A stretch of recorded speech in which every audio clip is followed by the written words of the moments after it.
Okay, this week we're gonna hit the garage. You guys cool with that? We've done all kinds of stuff. We've done home maintenance projects and a lot of cooking. You guys are doing fantastic with your meals, which I always love showing off what you guys do. It's kind of fun. But we all are going to do a little bit of a showcase for our home maintenance projects too. So hopefully more students will come to see their little showcase. If you're still working on it, keep going. You guys are doing good. Don't forget to hand it in, but keep going. You guys are doing great with it. It's a lot of fun. You guys have done a fantastic job so far. So we're going to start with prayer. If anybody has, I know Lydia, I was like, oh my gosh, you have gorgeous hair. So anyway, if anyone has prayer requests, I want you guys to pop those in there. Um, I'm praying for my dad who is facing some heart surgery coming up in a couple weeks. They postponed it a little bit more for our schedules and different things that have happened. His sister, my aunt, passed away, and so it kind of uprooted a lot for him. So a lot's been happening in my family. So we just pray that God will be with them.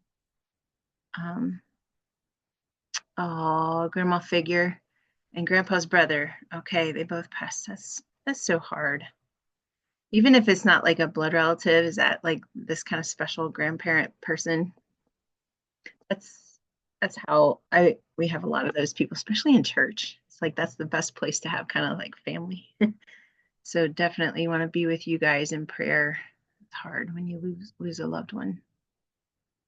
Anybody else? Anything on your minds? Just stuff going on. Let's pray for all of our classmates that aren't here. If they remember to come to class. Those of you watching the recording, no shame.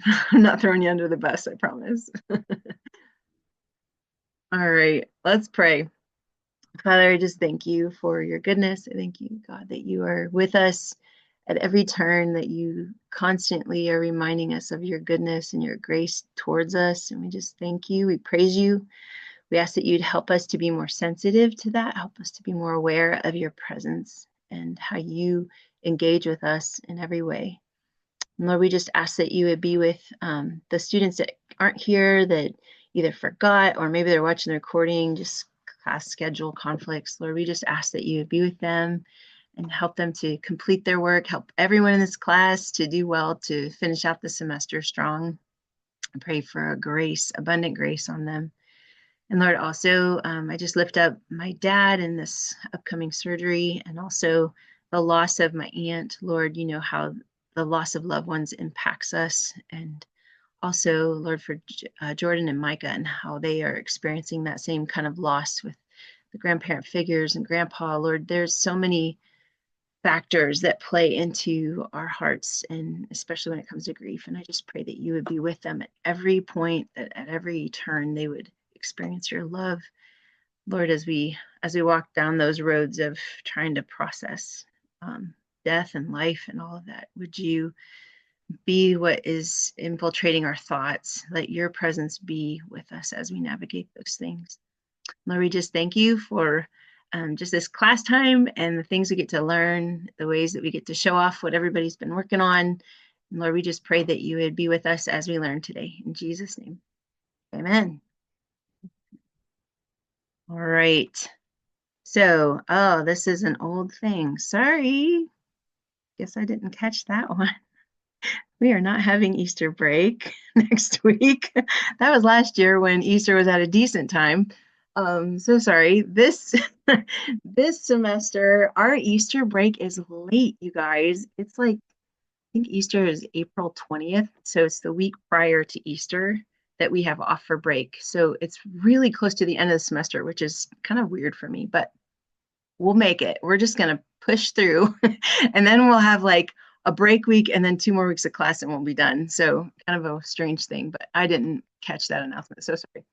I do want to encourage you guys, hand in any late work, anything that you have that's not handed in, you got a 0 in the grade book, go in there, find what it is, just hand it in. You get a lot more credit. A lot of this class is like a pass fail. So you either get like a 0 or 100. I know not all of them, of course, some of the things are going to be graded, based on whatever the situation is, but most of this is like either or. So it's better to just hand stuff in. Just get them done. And if people are needing help with assessments that they missed, text me, email me, send me a message of some kind, and I'll help you with opening that back up. Because some people are like, for whatever reason, you missed the assessment, and that in Schoology, once that door closes, you can't get back in without like a password. So just message me if you need help with that. If you got a 0 for whatever reason for an assessment, just tell me, and I'll fix that. I'll make that right. Hi, Sam. Glad you made it. We're praying for everyone who forgot to come to class. You're here. I'm glad you're here. All right, let's cruise through a family showcase. I am making you listen to the song. Maybe. Is it there? There it is. Oh, why is it not playing? Oh, no problem, Liam. I get that. Yeah. I always love it when your teacher updates whatever right before class. If you're tired of the family showcase jingle, just wait, because the home maintenance project has its own jingle. You guys are gonna love it. Oh my goodness, that's funny. Okay, why? There we go. Ethan. Oh, and he's not here yet. I love homemade pizza. It's so crazy. Was it loud for you? Oh shoot, you know what? My sound is down, so it wasn't near so loud for me. So sorry. I'm like, oh, it's quiet this time. Oh my goodness.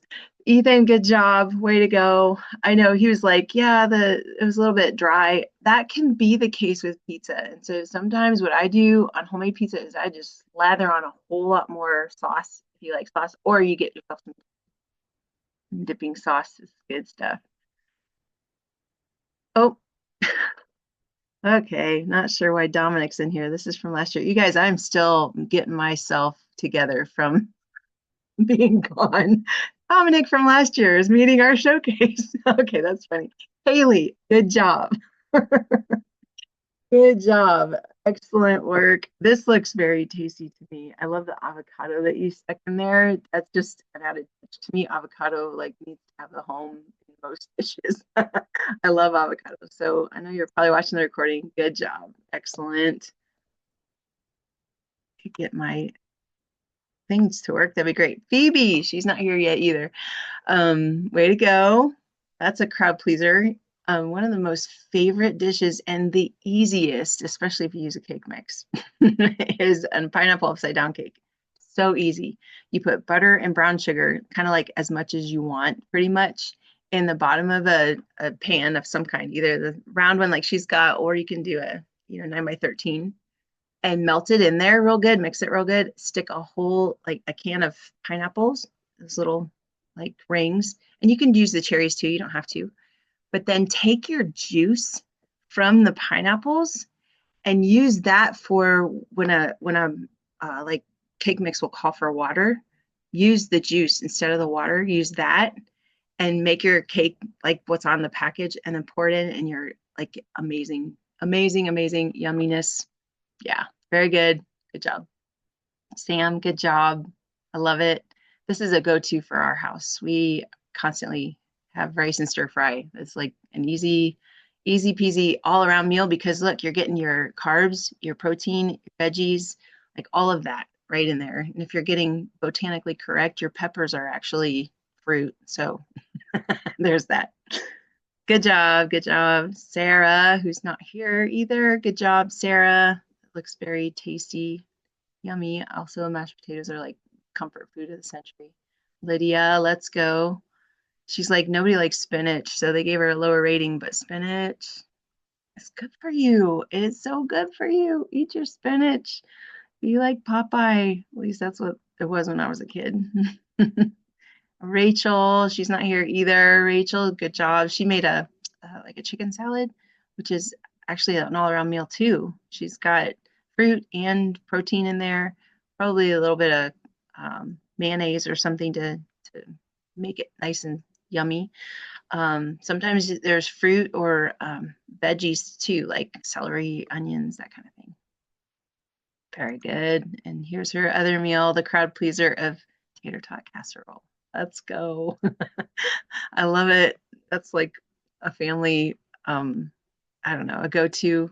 Like this dish would not be like that for very long in our house. I have like three adult children living with me and they can clean a whole pan, just the three of them. It's kind of amazing. Okay, we're gonna talk about cars. Fun, fun, fun. How many of you guys are driving? Anybody here driving or got your permit?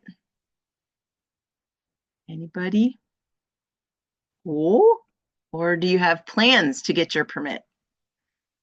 Or maybe give me the date of when you will get your permit. Okay, Meadows driving, or she's got her permit. Zachary drives. Lydia, not yet. How many? I know in different states it's different. Like some states you have to be 16 to get your permit. Other states you can be 14 to get your permit. Okay, you're supposed to get your permit soon. Probably Jordan. Meadow might get your license this summer. Cool. Taking your permit test soon. Okay, Sam. Is it nerve-wracking a little bit? Exciting. There are so many things that go into taking your tests and all of that. Okay, so in Ohio, you can get your permit at 15 and a half. And at that point, you get your permit, you have to drive and you have to log 50 hours of driving with a licensed driver, like an instructor or your parent or something like that. And after that point, then when you're 16 is the first time you can get your driver's license. I did hear, maybe some of you guys know better than I do. I think it's like North Dakota or something where you can be 14. Like that's so young to be driving. It's kind of crazy. I know, that blows me away. As far as you guys know, what's the law in your state for getting your license? Like how old do you have to be? And you guys can totally get on mic. 16 for California. That's cool. Anybody else know? I don't think there's any that's older than 16. I think 16 is the oldest, but the younger ones kind of surprise me. Okay, here's a funny story. My husband's grandma, let's see, she died 5 years ago. She actually died of COVID. She was like 80. No, she was 93, something like that. Anyway, so you think back, she's like almost 100 years old back when she was getting her driver's license, right? Way, way, way back. They didn't even have like certain laws and stuff in place yet for how that should all be done. So here's how it went. This is hilarious. She and her brother went to get their driver's license at the same time, and they told her she could take the written exam and he could do the driving. And then they both got their license. And I'm like, oh, that's so not fair. I'd do both. I know, right? Kind of crazy. But, in 100 years, a lot has happened with cars and road stuff. Like even this picture, cars don't look like that anymore. They definitely don't look like that. And like cars drive themselves now. It's kind of freaky a little bit. Oh my goodness. So, okay, in Virginia, your permit's 15 and 8 months. Okay. And then 45 hours of driving time. Oh, and you can't get your license until you're 16 and 3 months. That's crazy. Wait, Meta for real? 14 and a half for your permit? That's amazing. That's crazy. I'm so surprised at that. And then you have to wait till you're 16 to drive, like have a license, I mean. Wow. And even in Ohio, there's license, like if your license is younger than 18, you have certain restrictions at each age. At 16, how many people can be in the car with you, and if it's a sibling or not. At 17, same thing. 18, I think that by the time you're 18, all the adult things apply, but it's kind of crazy. So you have to know what your state's legal stuff is for driving. So all that to say, there's some things that driver's ed is going to teach you about, like how to ride on the road, how to drive your car, how to make sure that you're staying on the road right, on the right side of whatever, on the right side of the road, not the left side of the road. Thankfully, we don't live in that kind of culture. I don't think I survive. but you'd like to drive, you have to follow the laws, right? And there's kind of a universal law pretty much in all the United States and even in other countries, same thing. But there's things in driver's ed that they're able to teach you about the laws and such and how you should handle yourself in the car, but they don't teach you about caring for the vehicle. That's a tricky thing because nobody's actually going to say, hey, you have to like report whenever you make your oil change or whenever you check the alignment on your tires. Like nobody reports that. Nobody has to do that. That's all on you to make sure that you take care of that. So we need to have responsible drivers on the roads, right? And part of being responsible is making sure your car is taken care of. So we're going to look at this basic car maintenance today. And then we're going to talk about oil changes. So be familiar with your car. I want to know, do you guys know some of these answers? Think of this through. Manual or automatic transmission, diesel or gasoline, four-wheel drive, model and make. Do you know all that stuff? So we're gonna quiz you in a minute. So see if you can gather that info. If you don't know anything about it, read your owner's manual. Not hard. It's very easy to find. You can find digital owner's manuals, right? Know what things need routine maintenance. So, for instance, like your rear view mirror is not going to need constant maintenance. Like if you break it, maybe it does. But what needs maintenance is things like checking the oil or your washer fluid. Those are regular routine things that you have to check. So that's actually really important for the safety of you who are driving and the people who are riding. So, how well do you know your car? Let's see if you guys know. See if I know. I have an automatic transmission, a gasoline vehicle. It does not have four-wheel drive, unfortunately. And the model and make is a Dodge Caravan 2019, I think. There you go. All right, what do you think? Anybody want to tackle it and see? What do you think? Maybe I should ask, you guys can give me yes or no. Or I guess, do you have a manual transmission? Anybody know what that is? Zachary, you're driving, right? So what is a manual versus an automatic transmission? Do you know? I'm putting you on the spot. What do you think? Okay, Jordan, your dad has manual. Okay. Lydia's got automatic. Okay, good, Zachary. Exactly. For a manual transmission, you have to change the gear on your own, right? You have to use, they call it stick shift or whatever. You drive automatic. Okay.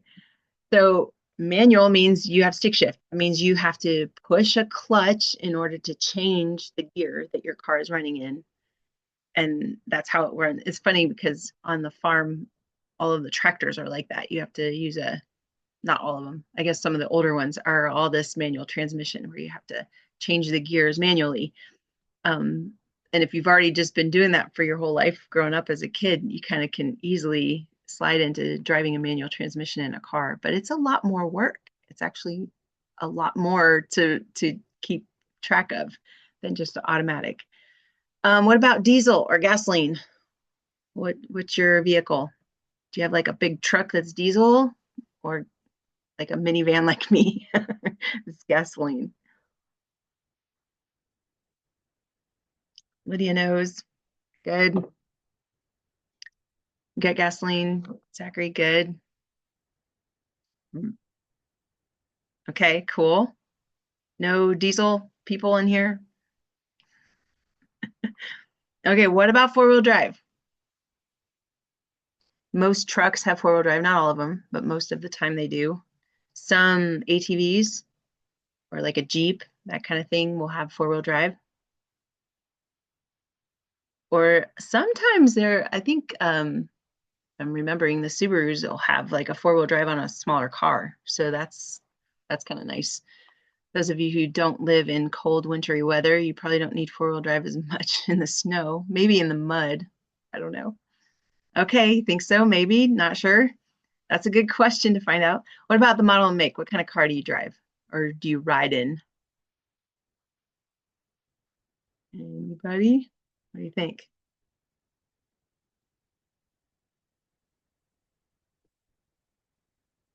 Okay, Yukon. Awesome, Lydia. We have a Yukon. Ours is very old. I don't even know what the year is, but it's like our farm truck. Toyota Corolla. Let's go. Okay, cool. Yeah, fun.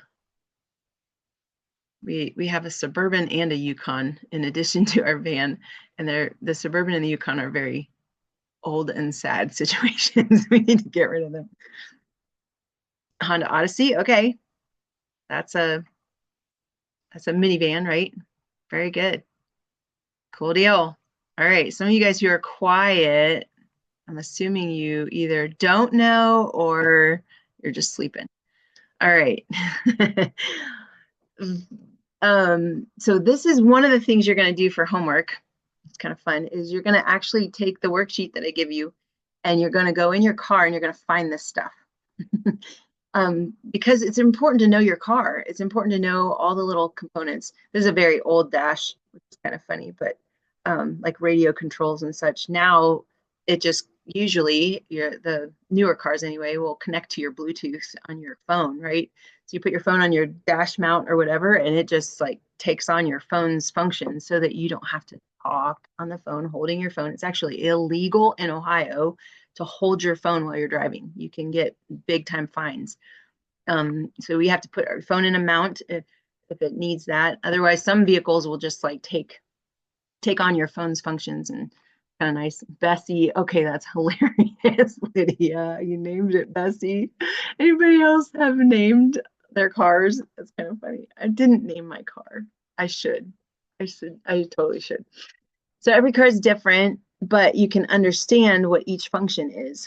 You might see um, the instrument panel is going to show you where all the different things are. The little gauges are. Sometimes they're digital. Sometimes you can flip through a menu, to see what these functions are now because everything's digital and computerized. But you need to know where like your brake pedal and the accelerator pedal, right? And if you have manual transmission, you need to know where your clutch is and understand the difference between the clutch and the brake because that would be bad. If you don't, you won't get very far. Know your turn signal. Now, what's really tricky is like where the lights are in the windshield wipers. So sometimes they're on a lever on one side of the steering wheel, sometimes they're on the other side. Like your turn signal lever might have more functions on it, like windshield wipers or something like that. So you have to know where all those are, especially if you get into a different car than you're used to. You have to know where those things belong. So the gauges and meters are going to give you the current information. It's going to give you the status of your vehicle, right? So sometimes there could be changes that are abrupt in the function of the car, and you have to pay attention to those. So for instance, like if your car is overheating, you might notice some lights coming on. And that's a really important thing for you to know what your temperature is. So you can kind of look over at the temperature gauge and be like, oh, this is hotter than normal. That's kind of odd. And you pull over. That's a really important thing. Check engine light, right? Which is always trying to tell you something, but never really telling you much of anything. It's, yeah, check engine. Now, the engine light is different than the check engine light, right? The engine light means something's terribly wrong and you better pull over immediately. Check engine light could mean a variety of different things. And so it's important to kind of like, oh, okay, I need to look into that at some point. But the engine light means your car is not doing well and you need to be pulling over for some reason. Make sure you know what the meanings are. And this print is like way too tiny for my eyes to read, but I kind of have a basic idea. The ABS is has to do with your braking. Let me see if I can enlarge this so I can actually read it because my eyes are like, I can't see. Okay. ABS, due to self-diagnosed fault with the ABS system, normal braking should remain, but the wheel could lock up while you're braking. So if for whatever reason your brakes are not working correctly, you might see that light come on. Also, I think it's a similar light that comes on if your sensor is not working. So a lot of times the gauge that tells how much how much pressure is in your tires, that light might come on to say, hey, you got some low pressure in your tires. And that's actually important to make sure that you're following what that is saying. This one, of course, is the airbag. That might say, like, if you see that light on, it says there is a fault with one or more of the airbags with your vehicle. And that's really important. Also, children that are like 12 and under should not be in the front seat because that airbag could actually kill them. If they're in an accident, the accident might be painful, but the airbag itself could kill a person, could kill a child, a small child, or an elderly person. I think that's important to say too. Frail, very tiny elderly people should not be where there's a force of an airbag. My sister was in an accident and it actually broke her nose. Like her whole bridge of her nose was crushed because of the airbag, and she had to have facial surgery done, plastic surgery, because of this airbag incident. So airbags can save your life, but also they can damage you. So you have to kind of be aware of what can handle an airbag. This, of course, is your brake system. You can see that the circle and the things around it, like that actually is what a brake is. So you can see the ABS up here is a similar symbol. So down here, that brake says the hydraulic pressure has been lost on one side due to constant braking or fluid levels are low. Those are signs to kind of check into what's going on with my brakes. Again, your check engine light and your engine light. Those are two things that you need to know the difference. Check engine light is probably just take it into a professional and say, hey, what's going on? They can actually do some testing. Sometimes just a gauge that they use for like a digital gauge that'll tap into telling them what is actually wrong. And usually there's like some code or something. So there's that. Hi, Phoebe. I'm glad you're here. Glad you made it. Fog beams, or maybe even your bright lights. Those are all lights that you have to pay attention to. Master warning light, some unidentified problem with your vehicle. You're like, okay, what's going on? And you just take it into service center and say, hey, what's up with this? Open door. Sometimes, okay, here's another one. This light will come on back in our old van because the back wouldn't latch correctly, and it would kind of like latch, so it wouldn't like go flying up, but it wasn't latched like all the way, and it wouldn't just close all the way. So it was constantly going on and off, on and off, on and off. And then I'm like, what's going on? So we had to get that repaired. Also, your seatbelt light. Anybody have that dinging, nasty noise that goes on in their car when they don't put their seatbelt on? For a reason, right? So understanding these gauges is important. A tachometer, the odometer, speedometer, trip meter just tells you how far you've gone. Your fuel gauge, that's important to pay attention to. You don't want to be out of gas because you just didn't look, right? And then, of course, your temperature gauge, like we talked about. Okay, if a battery's dead, have any of you guys ever had to like jump a car with jumper cables? Anybody ever have to do that? We used to have to do that all the time growing up because we had trash cars and people were always giving us jumps. That's just life. If you keep a set of jumper cables in your trunk, you actually will save yourself so much hassle because usually people are super happy to help you. All they have to do is just pop their trunk, stick these jumper cables on, and just you have to know and understand how that works. And then the juice from one car actually activates the battery in the other one, and it causes it to help recharge that battery. So then you can keep going on your way. This is the way that you have to put jumper cables on. Okay, cars park nose to nose or wherever the battery is in the vehicle. You want to closely park the batteries together. That's your point. So the positive charge is always going to be red. Negative charge is always going to be black. So you have to assign them properly, right, to the battery. So for the one, the dead battery and the boost battery are both going to have that red cable hooked up to the positive end of their battery, okay?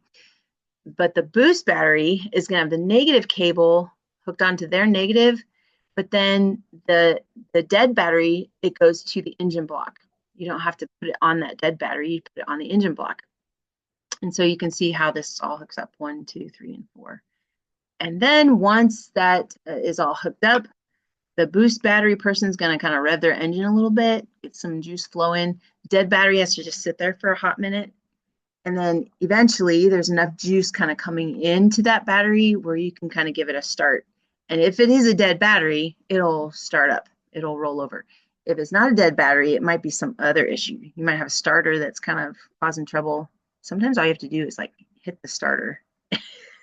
I know that sounds goofy, but the starter, sometimes all it needs is just a nice little whack. Sometimes your spark plugs need to be kind of cleaned up a little bit, and then things will all start to work again. But this is the typical for jumping a dead battery. Then once your battery is, your car start up and whatever, make sure that you go back and like maybe get a new battery. If the battery is the problem, you need a new battery, right? Like Back to the Future, right? The also batteries they're kind of expensive, but they're worth having a good one. Just saying. Okay, checking the fluids. This is where some of your homework is going to come in. You don't have to check all the fluids in your car, don't worry, but you are going to check the engine oil. You don't have to change the oil. If you do change the oil, you get extra credit. That's a thing. So if your car is like at the point where it needs your oil changed, usually, people will be like, hey, I'm going to spend the $60 and go into the service center and have them do the oil change. I actually do that. I have them I pay them to do it because I just am spread thin on time. But I know how to change my oil if I need to, and it's a whole lot cheaper because you're not paying for the expense of someone else to do it. All you're paying for is the oil and the filter that you need to change the oil. So we'll go over that and how to do that in a minute. But these are all different fluids. It's not just your oil, engine oil, that needs changed. You actually need to make sure you're on top of how much brake fluid you have. Make sure that your levels are correct. Transmission oil, same thing. Coolant, which is really important for your car to not overheat. Power steering fluid. If you've ever lost your power steering, you know it. It's like turning a semi truck. You're just like, you're trying so hard to move that vehicle and to steer it. And it's all because it just has this fluid in that makes power steering work. And it's so nice because you just like barely have to touch the wheel and it goes around. It's beautiful, which is just this wonderful feature. But if you don't have the fluid in there, it's going to be a problem. Also, your washer fluid, windshield washer fluid, is a pain when you don't have it and you need it. Like when a truck goes by you and splashes nasty, dirty, whatever on your vehicle, and you're like, I can't see. And if you don't have washer fluid, then it makes it really difficult. So having all those fluids checked and maintained is really important. Okay, under the hood. Now this is going to be different on every car, you guys. So you have to kind of know your own vehicle. That's one of the trickier things about having so many different models of cars. You have to learn where these things are under your hood. So you guys are going to go out to your car, not right now, but after class at some point for your homework, and you're going to lift that hood up and you're going to need to identify some stuff. You want to look for where the engine oil dipstick is and where the oil fill cap is. So those are two places that you have to look. While you're under there, you might as well look for some of these other ones. You should like ask your dad or mom, whoever is like the car person in your family, like, okay, where do I add washer fluid? Where do I add power steering fluid? Like, help me know where this stuff is. And then you can kind of get a better handle on what to expect that way. So your engine oil dipstick is really important for checking the oil. I'm going to show you what this looks like. Usually it looks something like this top picture. It's got like a little hoopy thing for your finger to pull. And this is a very long stick. It's a long stick that goes way down into where your engine oil reservoir is. So for checking the oil, you're going to wait until your car is kind of cooled down. And then you remove the dipstick from the engine. And that right there is not going to be an accurate reading because the oil's splashed all over it. And so it's not an accurate reading. You have to pull it off, kind of wipe it off clean, and then stick it back into the engine where it can actually get an accurate reading. Then you remove the dipstick again, and then you can read the oil level. And you can see right here, there's like this little gauge. It's like a shaded area. Maybe it's got like a measurement on there. And it tells you that the oil needs to be between these two areas. If your oil is like clear at the tip, you're probably in danger right there because your engine can't go on no oil. So if it's like, if you're seeing a tiny little bit of oil on the tip, you're like, I better add some oil now. If you're like in the middle, it might be something that you should consider. You could even add a little bit of oil if you need to, but If it's full, if it's like way up here, obviously you don't need to add any more. And if you put too much oil in your car, you might have to bleed out some of it. But the point is that in this little area that has like this gauge, you want to make sure that you're between nothing and too much. Does that make sense? So you can just keep it right in that in-between place, then you know you're actually in a decent place. All right, we're gonna go and break a tiny bit early. When we come back, I'm gonna do our home maintenance project showcase. And then, yeah, and then we'll actually go through all the steps of changing the oil and what that looks like.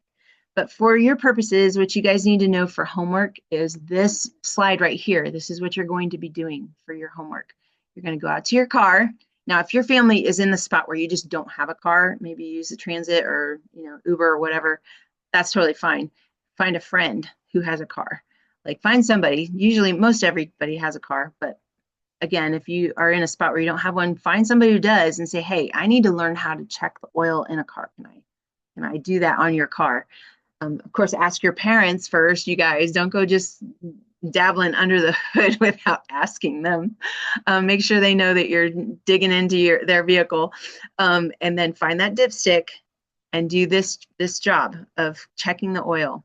And then if you do need more oil, talk to your parents about adding the oil and how that needs to be done. And we'll look at that when we come back from break. So I'll be back in a few minutes.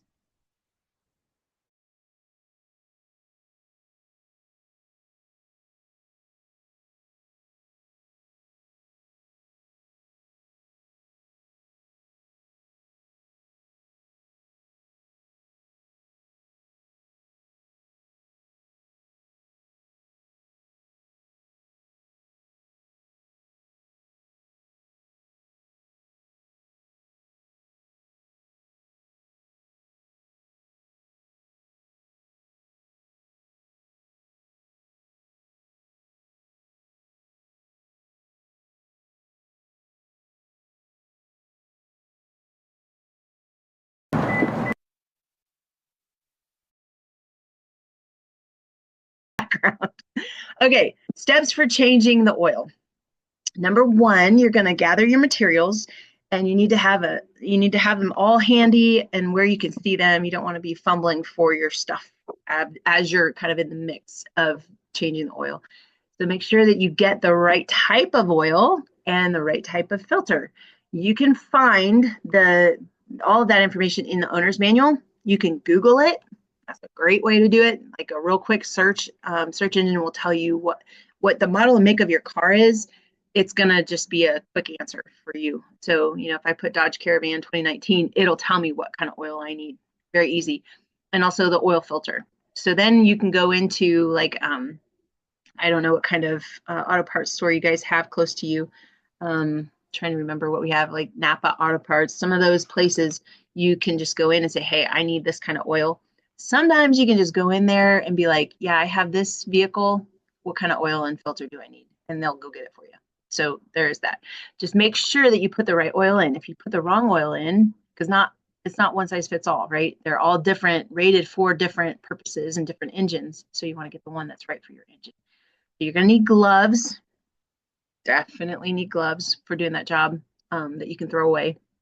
The oil filter, oil, obviously. The new drain plug washer. The washer, which you'll see in a few minutes, you don't necessarily have to get a new one every time. Sometimes it does need replaced.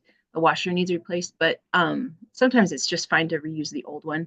Just kind of get a grid for how the life of that washer is doing. Some people want this oil filter remover tool. You see this thing with orange handles? That is like a little wrench kind of thing that can unscrew the oil filter if it's on there like tight. Sometimes it seems like it's frozen tight to the vehicle, so you want to use that tool if you need to. A wrench for the drain plug, not just any wrench. You want it to be the right size for what you're screwing off of the drain plug. That drain plug is going to be a certain size, and that again is something you can find in your owner's manual. So in order to get under your car, there's several ways that you can do this. First of all, if you have access to a pit, like a garage that has a pit where you can kind of step down underneath the vehicle, that's awesome. That's incredible and amazing. We actually have access to that because of the farm where we have to get under tractors. And so they have this pit in their shop that they do. So when we go to change the oil, you can just drive over the little pit, walk down under there, and now the stuff under the car is right over your head and you don't have to jack anything up. Most of us don't have access to that. Most of us don't have the pit or a lift, right? I mean, how cool would that be to be like in your garage and you've got this lift that just lifts your car up like in the dealerships or whatever. But because of that, you have to get under your car. And it's tricky because this is probably the most dangerous part of this job, is to make sure that your vehicle is jacked up correctly. Sometimes people, I mean, any situation, it needs to be level ground. So you're going to change the oil on level ground no matter what. You don't want to do it out in your yard on a hill. You want to make sure it's flat. So you can jack up the vehicle, just like this picture over here. The little red jack there that's under the frame, it's connected to the frame of the vehicle. And there's a jack point that it sits on that is safe enough to jack the whole vehicle up. If you put that jack in the wrong place, you're like going to tear the bumper off or something like that. You don't want to do that. You want to put it on the actual frame where the jack is supposed to be attached to, and it kind of sits in there, but it's very reliable. Jacks are very good at their job if you use them correctly. Or you can do these little ramps that you drive up on. That's another option. Some people have these just sitting in their garage so that they can do their maintenance, for oil changes. If you do have those, that's great. You just place them in the right position, then drive up on them. If you go too crazy, you'll end up on the other side of those ramps, right? So you want to drive up on them and get in the right spot, and then put your parking brake on. Make sure you lift the parking brake, which sometimes is a floor pedal that you push hard, or it can be a brake that's in the middle between your consoles, and you can lift that parking brake up. And then you're going to block the rear wheel for extra security. So you don't just count on the parking brake. You actually want to use these little chocks, is what they call them. So it goes right underneath the rear wheel. Some people will use just blocks of wood, which is fine. You just want something that's going to keep that tire from rolling backwards as just an extra level of protection for you. Then step 3, you're going to start the engine after it's kind of up. It's jacked up a little bit. So all you do is just reach in. You don't crawl in the car. You reach in, turn the engine on, let that oil warm up a little bit. Because when the oil's warm, it's just like anything else in like cooking. If your butter is warm, it's going to melt and drain, right? But if your butter is cold, it's going to be hard and thick. So what you need is that oil to run out, because you're changing the oil. You want the oil to run out, so you want it to be kind of warmed up. Don't let it be hot. You don't want it hot oil. You don't want to like burn yourself or whatever. So just run it for a few minutes, then turn it off. And that will, of course, make it drain much better. Once that hood is up, you lift the hood up and find the oil cap underneath the hood. You want to find where you would pour oil in to add oil to your car. You got to find that cap. You're going to remove the cap, but don't lose it. Don't lose the cap. Don't drop it in under the hood somewhere. Put it aside where you're going to find it again. Just don't lose it. Okay. Pull that up and you can see there's a nice little hole there for adding oil, and we will do that later. But right now, in order for the oil to drain out the bottom, you have to have it opened up top, right? So if you don't open the top, it actually won't drain out because of the way the pressure is, and it's probably a chemistry experiment you could do, but to open that top allows it to flow freely when you open the bottom. So now you have to get under the car. This is step 4. You have to find the oil pan. So you can look for like the oil pan by following the exhaust pipe, like the exhaust that goes out the back of your car. You're going to follow it until you see where it hits the engine, and that's a good way to find this oil pan. So the oil pan is going to be below the engine, right? Because that's where the oil is going to come up into the engine. So it's going to be located under the engine. So you want to put your bucket underneath that oil pan. This thing right here, this whole, Find my tools. This little guy right here, this whole thing is called the oil pan. It's basically just this little container for oil. And then this is the drain plug. And then on the other side will be the filter, and we'll see that in a minute. But this is the whole oil pan is what you're looking at for emptying that oil pan. So you're going to move that, you're going to remove this drain plug, but you have to have something that's going to catch the oil, the old oil that's in there. It's old and nasty and gross. And that's how you know, like once that drains, you're like, oh, this doesn't look like the new oil because it's used and it's very old and it's black and it's gross. So once you have your bucket under there, you want a big bucket of some kind or a dish pan, something that you can catch the oil. You're going to remove this drain plug and then immediately it's going to start dripping. That's why you're wearing gloves, because the gloves are going to probably get some oil on them. You want to remove that drain plug. Don't drop that plug, that little, the drain plug that's like a cap that you're unscrewing. If you drop it in the oil, you got to fish it out. That's not very fun. So don't drop that plug. Just keep your fingers on it and then let that oil drain down in here and drain it completely out. You want to catch all the oil. So if it starts draining and you don't have your bucket under there, you're kind of going to have a big mess. So make sure you have a bucket, something that's going to catch it, adjust however is needed, but let it drain for a good while. Let the whole thing unload because you don't want any oil left in that oil pan. Number 5, you're of course going to let the oil drain completely, but then you remove the old gasket from the drain plug. The drain plug that you just pulled off has a gasket on it. Now, this is really, really important. And this is important for like so many different things, you guys. I wish I would have known about gaskets. This is a huge thing. So you've got a bolt, right? There's my drawing of a bolt. It's kind of not the greatest. And this is what is going to screw in to that oil pan, right? You're going to have it screwed in. The gasket is meant to keep it from dripping, because even when this thing is in where it belongs, it could end up dripping little bits because it's not sealed completely, right? So what you have to have is this little ring of a gasket, and what they're putting on here, this right here, up here on our top fingers, that is a gasket that's sometimes you can reuse the old one, like I was saying earlier. But a lot of times they say just get a new one so that it seals properly. And a gasket a lot of times is rubbery. It's just a little piece of rubber, and that's what seals it. It allows for that that connection to seal off so that you don't have anything leaking.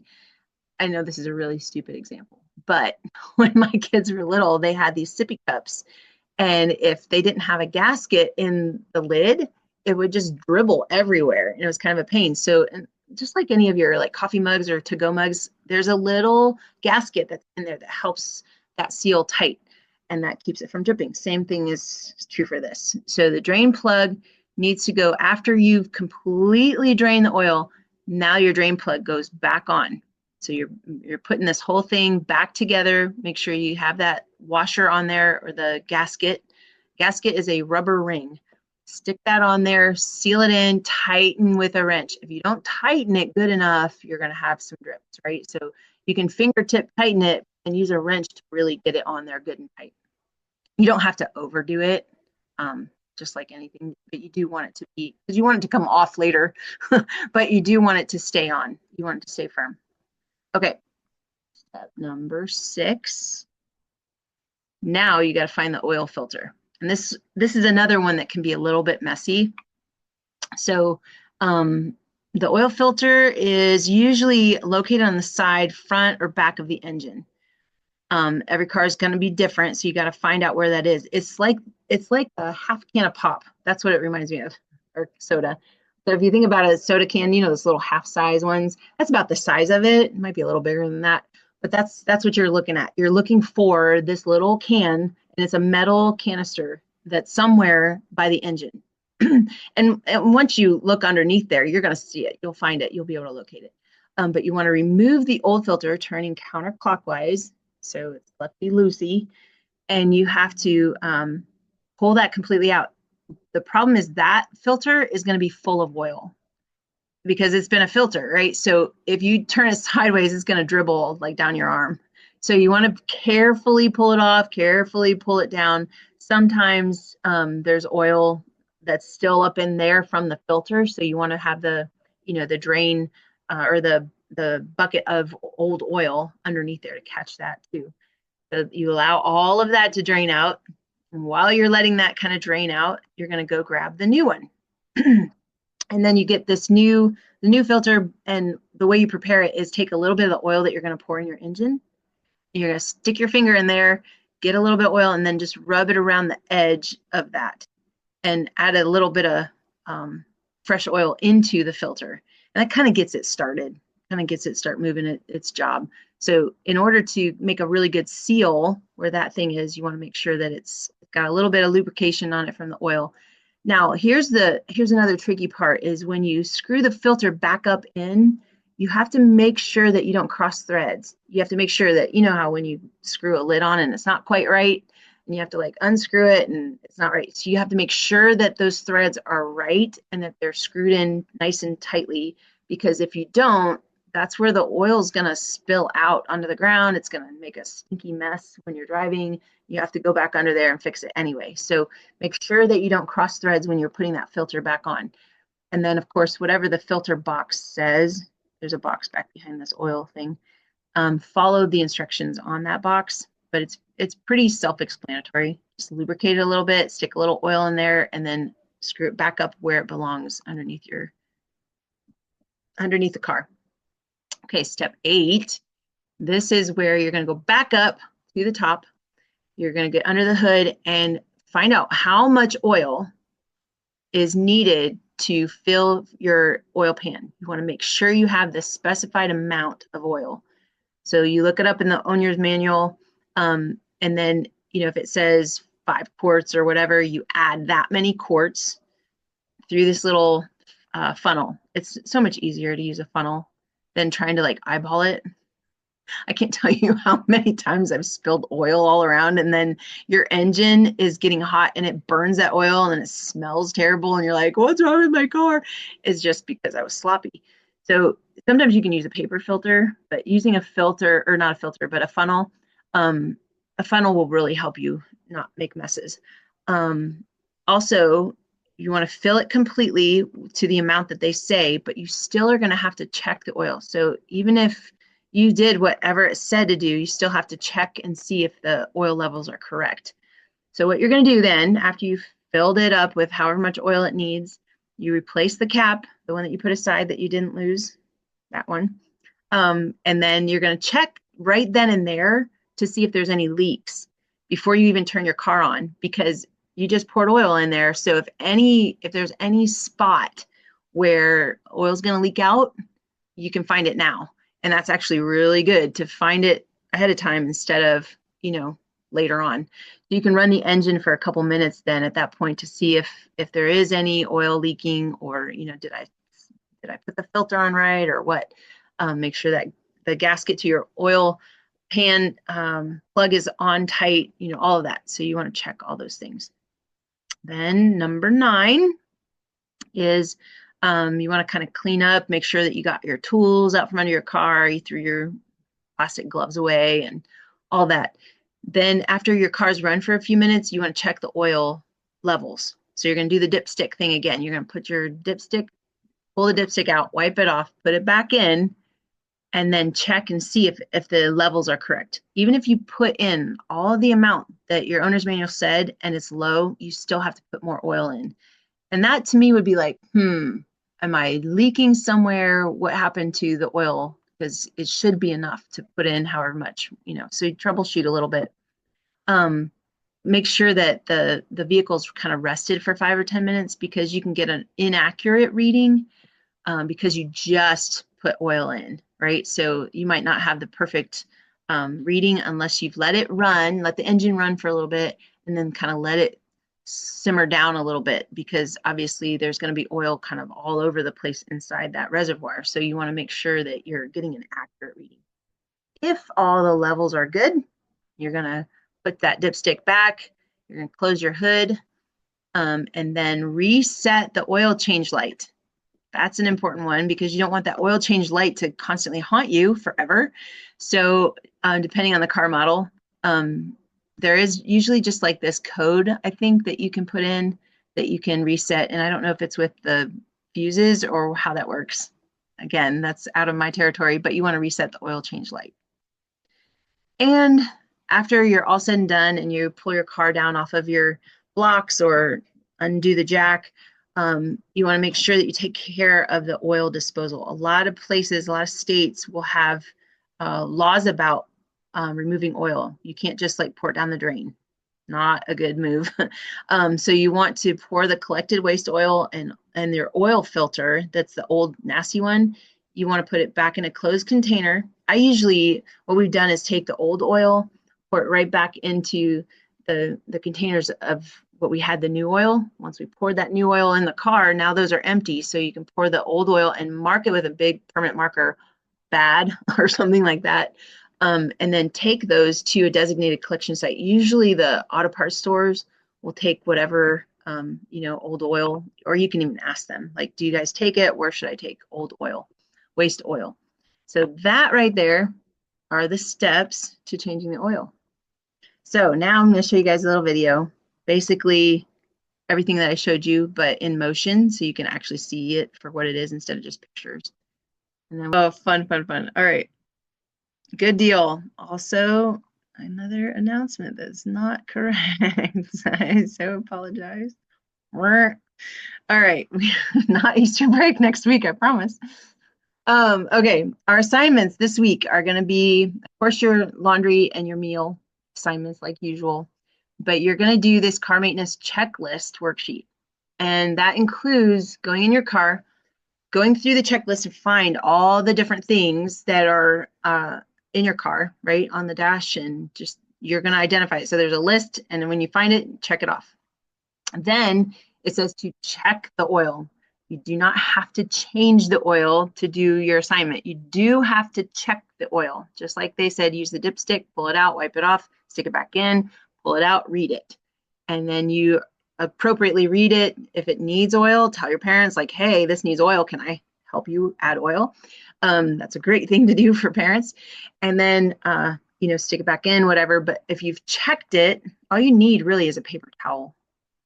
That's all. It takes like literally 3 minutes to check the oil. It's not that hard of a job, but you do need to get familiar with where those things are under the hood. There is an option for you to change the oil for extra credit. And that can be any time between now and the end of the semester, because cars are, different places when they need an oil change.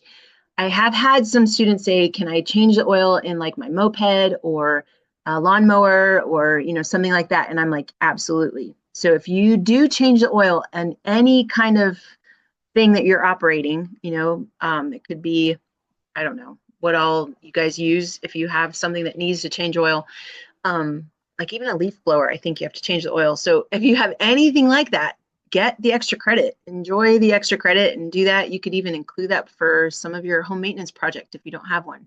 So there is that. Changing the oil is extra credit, but checking the oil is part of the assignment. All right. Any questions, you guys, on homework or any other assignments or anything else? You guys are all good. Awesome. All right. I'll see you guys next week.